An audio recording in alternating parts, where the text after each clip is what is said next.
বিশ্বকবি রবীন্দ্রনাথ ঠাকুরের ১৬৫তম জন্মদিন উপলক্ষে বিজয়কৃষ্ণ স্মৃতি সমিতি মন্দিরতলার সহযোগিতায় সেন্ট্রাল হাওড়া উৎসব পালিত হল মন্দিরতলায়। আজকের অনুষ্ঠান শুরু হয় কবিগুরুকে স্মরণ করে রবীন্দ্রসঙ্গীতের মাধ্যমে। এরপর আবৃত্তি নৃত্যের মাধ্যমে কবিগুরু স্মরণ উৎসব শেষ হয়। অনুষ্ঠানকে বর্ণাঢ্যময় করে তোলেন বিশিষ্ট সঙ্গীত শিল্পী স্বপ্না ঘোষাল ও সতীনাথ মুখোপাধ্যায়। আজকের অনুষ্ঠানে উৎসাহ প্রদানের জন্য হাজির ছিলেন রাজ্যের মন্ত্রী অরূপ রায়, বিধায়িকা নন্দিতা চৌধুরী, পৌরসভার চেয়ারম্যান ডক্টর সুজয় চক্রবর্তী ও শ্যামল মিত্র সহ বিশিষ্ট ব্যক্তিবর্গ। রিনা হালদারের report, GM news, Howrah. Central Howrah উৎসব সাংস্কৃতিক পরিবার আয়োজিত কবি প্রণাম ১৪৩২ গৌতম মুখার্জী।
উৎসব পরিবারের এই কবি ফোরামের প্রচুর ব্যস্ততার মধ্যেও যে সকল ব্যক্তিত্বরা অবশ্যই আছেন তার মধ্যে তার জন্য আরো একটা ধাক্কা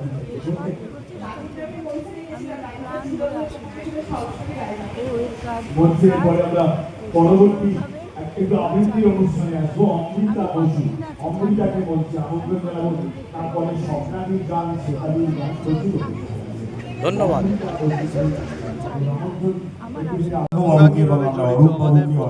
আমরা পরবর্তী সঙ্গীত মঞ্চে আমন্ত্রণ জানাবো রাধারানী ঘোষ।